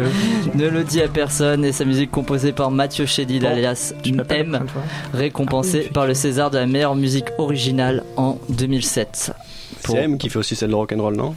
Non, c'est Yodelis. T'as pas écouté l'émission, toi? Il remercie pour la musique M. Bah, c'est parce qu'il remercie pour son film il y a 10 ans. Ouais. Tu vois, parce qu'il sait que c'était son meilleur film. Okay. Et donc c'est la fin du quiz Guillaume Canet. Et maintenant, une question. Qui sont les deux personnes qui vont écrire le remake d'Halloween de John Carpenter? Putain, merde. Je l'ai vu quelque part ça. C'était une info de la semaine dernière. Ouais. En fait, hein. Allô. Ah, putain. Ils sont plutôt spécialisés dans la comédie souvent. Et John Requa et les réalisateurs de Crazy Stupid Love et non, pas mais le réalisateur par contre c'est un acteur et un réalisateur, et le réalisateur est spécialisé dans la comédie mais aussi dans des films un peu plus dramatiques à la Jeff Nichols. Il y a un de ces films qu'on a beaucoup comparé à Jeff Nichols. David Gordon Green. Oui. Ouais. Et Seth Rogen. Non, je peux. Compliqué l'autre. Hein. Jonah Hill. Non, Danny McBride. Mais je t'accorde le point quand même, Jonathan. Tu fais une belle performance. Et je vous regardez là, tous jouer. 13-9. Et donc David Gordon Green qui va aussi réaliser le film. Hein. Et c'est John Carpenter qui l'a annoncé dans la semaine sur Facebook. Et il officiera en tant que producteur avec Jason Blum sur le film. Donc, et il est tellement enthousiaste à propos de ce remake qu'il a même annoncé qu'il pourrait même s'occuper de la composition musicale. Pourquoi pas?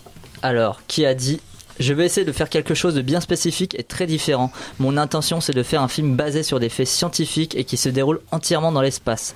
Je me suis beaucoup documenté sur la NASA pour me renseigner sur ces gens pas préparés émotionnellement à aller sur Mars. L'idée, c'est de mixer une histoire à la Joseph Conrad, non, comme Au cœur des ténèbres, avec les erreurs de calcul que pourrait faire la NASA, qui entraînerait la perte de l'un de leurs astronautes aux confins de l'espace. C'est quelqu'un qui n'a jamais fait de science-fiction. Un réalisateur. C'est le réalisateur des Figures cachées, hein.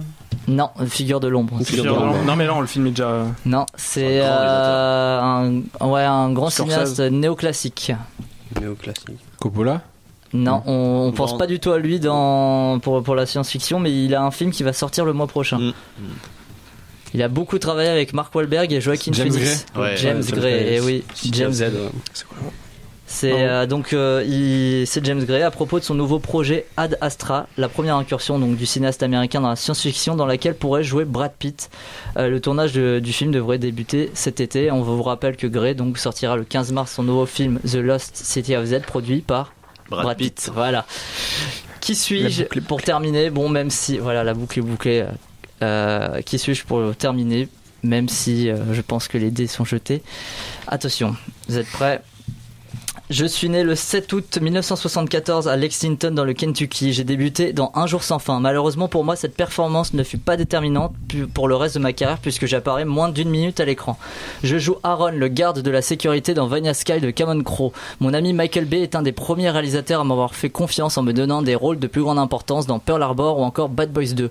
J'ai joué un mafioso à la poursuite d'un kangourou dans le Down Under australien. C'est au théâtre que j'ai fait mes premières armes en rencontrant le dramaturge Tracy Letts. Non. Okay. En 2006, j'ai d'ailleurs repris le rôle de Peter que je tenais au théâtre dans la pièce Bug pour son adaptation au cinéma par William Friedkin. Ouais. Voilà, Michael Shannon qui apparaît. Oui, je m'en souviens maintenant dans Un jour sans fin. Ah, je croyais que c'était dans Kangaroo Jack que tu t'en rappelais. Il joue quoi dans Un jour sans fin? Il fait un mec dans une soirée et genre, il apparaît vraiment 30 secondes. Donc c'est Michael Shannon qui jouait le rôle de Gray Villette cette semaine dans l'ovique de son ami de Jeff Nichols. Attends, il a que 42 Il a 42 ans. Ouais, je lui donnais plus, tu vois. Ah ouais, c'est vrai. Et bon, victoire écrasante de Jonathan, Raphaël. tout seul, exactement. De Raphaël et Jonathan. Non, mais je l'ai supporté. 15 à 9. Donc, ce qui veut dire ce qui veut dire que petite soirée amoureux pour Si j'étais un homme.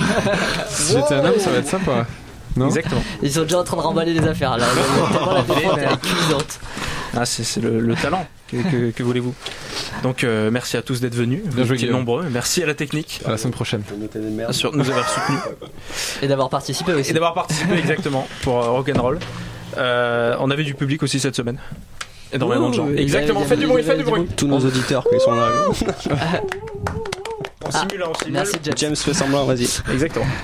La semaine prochaine, donc, on vous attend pour un débrief des Césars et Oscars. On espère qu'on aura Jérôme Commandeur en forme. Soirée chez Titouan d'ailleurs pour ceux qui s'intéressent. Pour vendredi, là, ça va être génial. Vendredi et dimanche. Jérôme Commandeur, il est ami avec Guillaume Canet. Tout le monde est ami avec Guillaume Canet. Ouais, tout le monde est ami avec Jérôme Commandeur, tu crois? Sauf Omar Sy, visiblement. Ouh là. Moi, Jérôme Commandeur me fait tellement rire, mais juste pour sa tête. Enfin bref.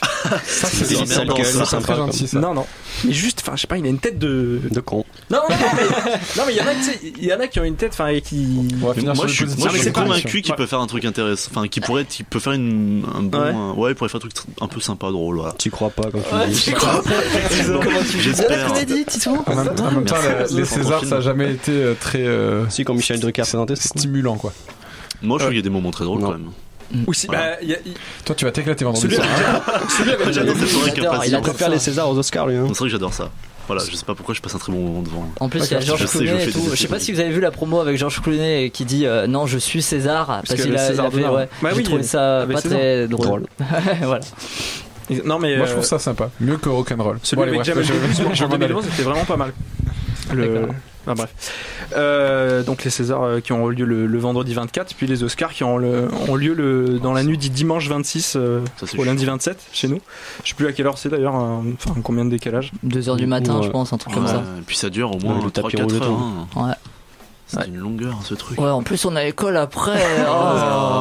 Tu sèches comme d'hab, voilà. Donc dimanche 26, donc le jour de César. Mais il y a PSGOM le soir, donc c'est bon. Ça lancera la soirée. Ça lancera la soirée sur les chapeaux de roue. Exactement. C'est l'occasion aussi de Barça rendre. Atlético, si ça vous intéresse. On s'en branle. C'est pas une émission de foot. C'est l'occasion aussi de rendre hommage à Nujabes, donc l'un des plus grands producteurs de musique hip-hop japonais qui a disparu le 26 février 2010. On se quitte donc avec le titre Battle Cry que Nujabes avait réalisé pour l'animé Samurai Champloo. Donc à la semaine prochaine.